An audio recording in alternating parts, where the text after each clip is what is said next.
Cross చేసేటప్పుడు చూసుకోవాలి కదా సిద్ధార్థ్ గారు. నా ఆలోచన అంతా నాకు వచ్చిన ఫోన్ మీదే ఉంది. రోడ్డు మీద వచ్చే వెహికల్స్ గురించి పట్టించుకునే పరిస్థితిలో నేను లేను. ఏం చెప్తున్నారు సిద్ధార్థ్ గారు? అవునండి, అర్జెంటుగా ఒక చిన్న పాపకి కిడ్నీ ఆపరేషన్కి డబ్బులు కావాలని నాకు ఫోన్ చేశారు. నేను వెళ్ళటం ఆలస్యమైతే ఆ పాపకి ఏమవుతుందో అన్న కంగారు తప్ప నా గురించి పట్టించుకునే పరిస్థితిలో నేను లేనండి.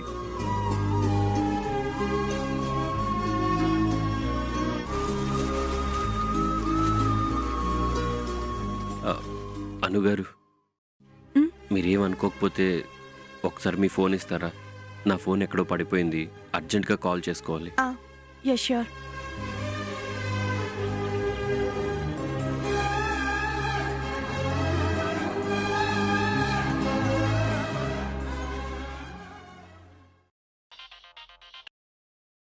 హలో, నేను సిద్ధార్థిని మాట్లాడుతున్నాను. చిన్న పాప కిడ్నీ ఆపరేషన్కి మీరు డబ్బులు అడిగారు కదా. నేను రావడం కుదరడం లేదు, కానీ మీకైతే డబ్బు పంపిస్తున్నాను. సార్ నేను విక్కీని సార్ మాట్లాడేది. మీ బాధ నాకు అర్థమైందండి. అందుకే ఏ అవసరమైనా రావచ్చని మీరు అడిగిన డబ్బుకి మరో 2 లక్షలు కలిపి 10 లక్షలు పంపిస్తున్నాను. మీ పాపకి కిడ్నీ ఆపరేషన్ చేయించండి. అలాగే ఆ భగవంతుణ్ణి కూడా మీ పాపను ఆశీర్వదించాలని కోరుకుంటున్నాను. నాకు అర్థమైంది సార్. ఉంటానండి. థ్యాంక్స్ అండి. నా ఆస్తి, నా డబ్బు ఏమైపోయినా పర్వాలేదు.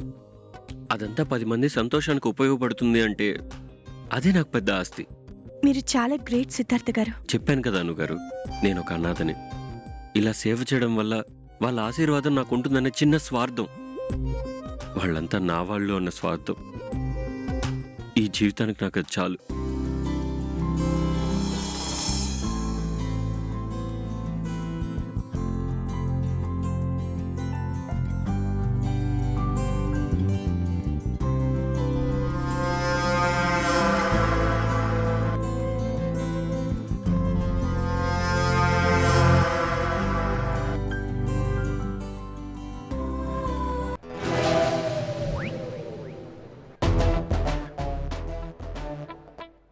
అమ్మో, నాకు ఇంజెక్షన్ అంటే భయం అండి, వద్దు. మీరెంత సున్నిత మనసు గలవారో నాకు అర్థమైంది. మీకు నొప్పి తెలియకుండా నేను ఇంజెక్షన్ చేస్తానుగా. తప్పదంటారా? తప్పదు.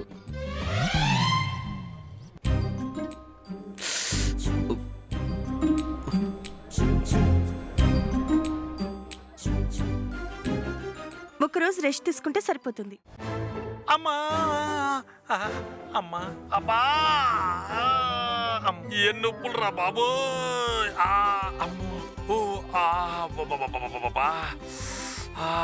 నాకు ఇలా జరగాల్సిందే. ఉచిత సలహా ఇస్తే ఇలాగే జరుగుతుంది.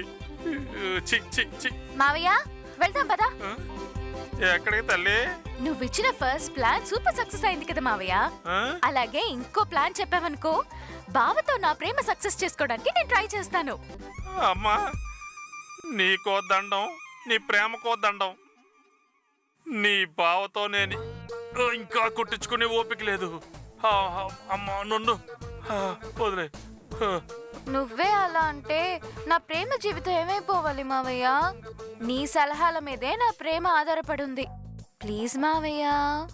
చూడమ్మా, రామాయణం వాల్మీకి అద్భుతంగా చెప్పినట్లు ప్రేమ గురించి మీ దేవ్ మావయ్య ఇంకా అద్భుతంగా చెప్తాడు. నన్ను వదిలేసి ఆ సలహాలేవో ఆయన్నే అడుగు. అది కాక మీ మామయ్యది జైది ఒకే మనస్తత్వం. అబ్బా అయ్యో, మీ మావయ్య చెప్పినట్టు ఫాలో అయితే మీ బావతో నీ ప్రేమ సక్సెస్ అయినట్టే.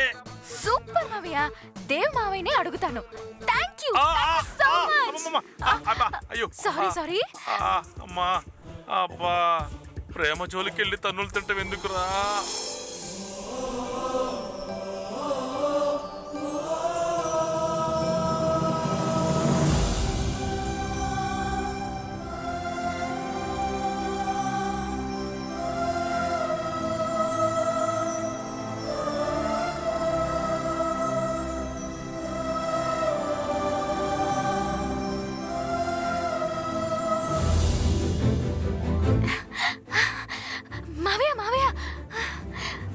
ఏంటమ్మా? నేను ఒక విషయం అడుగుతాను, చెప్తావా మావయ్య? ఏంటే నా కొడుకునేదో కాకపడుతున్నట్టున్నావు? ఏం కావాలి? మావయ్య లవ్ లో పిహెచ్డి చేశాడంట కదా అమ్మమ్మ. లవ్ గురించి అడిగి తెలుసుకుందామని వచ్చాను. సరైన మనిషినే ప్రేమ గురించి అడుగుతున్నావు. అద్భుతంగా చెప్తాడు. అడుగమ్మా, అడుగు. అదే చెప్పు మావయ్య, ప్రేమ గురించి నీ అభిప్రాయం ఏంటి? వదిలేయమ్మా, ఇప్పుడు అదంతా ఎందుకు? లేదు మావయ్య, నువ్వు చెప్పాల్సిందే. చెప్పరా, పాపం అది ఉత్సాహం చూపిస్తుంది కదా. ప్రేమంటే ప్రేరేపించే మనస్సు, రెండు గుండెలు ఒకేలా ప్రతిస్పందించడం. ప్రేమంటే ఆకర్షణ కాదు మహాలక్ష్మి.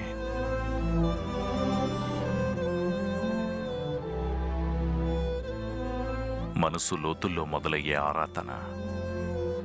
ప్రేమనేది ఒకవైపే కాదు, రెండు వైపులా ఉండాలి.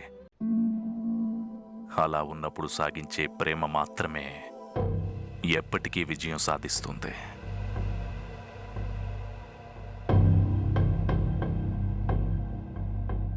ఎదుటి వాళ్ళకు కూడా మన మీద ప్రేమ ఉన్నప్పుడే ఆ ప్రేమని ముందుకు తీసుకుని వెళ్ళాలి.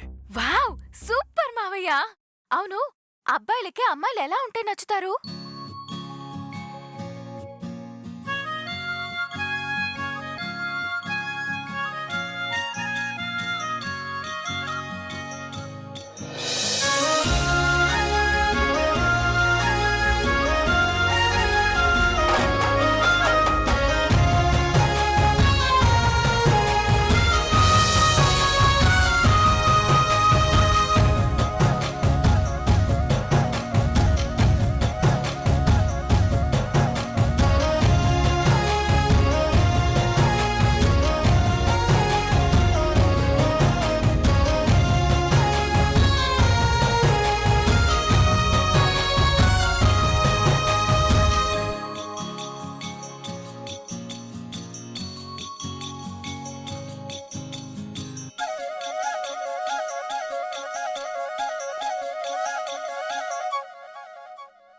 సహజంగా అబ్బాయిలు ముందు అమ్మాయిల అందానికే ప్రేమ మొదలు పెడతారు.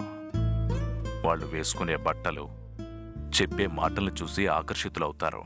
కానీ శాశ్వతంగా ఆ ప్రేమ నిలబడాలంటే మాత్రం ఒకరి మనసును మరొకరు అర్థం చేసుకునే తీరాలమ్మా. భలే చెప్తున్నా మావయ్య. అయితే నేనెలా ఉంటే అందంగా ఉంటానో చెప్పు. పట్టు పరికిని కట్టుకుని, జడలో పూలు పెట్టుకుని, నుదుటిన కుంకుమ అద్దితే పేరుకు తగ్గట్టు మహాలక్ష్మిలా ఉంటావమ్మా. థ్యాంక్ యూ మావయ్య. ఏంటే ఇన్ని ఆరాలు తీస్తున్నావు? ఎవరినైనా ప్రేమిస్తున్నావా ఏంటి? అదేం కాదమ్మమ్మ, ఊరికే తెలుసుకుంటున్నాను. అలాంటి పరిస్థితి ఎదురైతే ఎవరినైనా ప్రేమించు. కానీ ఆ ల్యాండ్లో సగభాగస్తుడైన మీ భర్త వాసుదేవ్ ఇవ్వనని చెప్పేశారు మేడం. మా మధ్యలో అబంధం లేదు. నేనిచ్చే మాటకి అడ్డుపడటానికి ఆయనెవరు? నేనిప్పుడు మాటిస్తున్నాను, ఆ ల్యాండ్ ఈ పిల్లల కోసం రాసిస్తాను.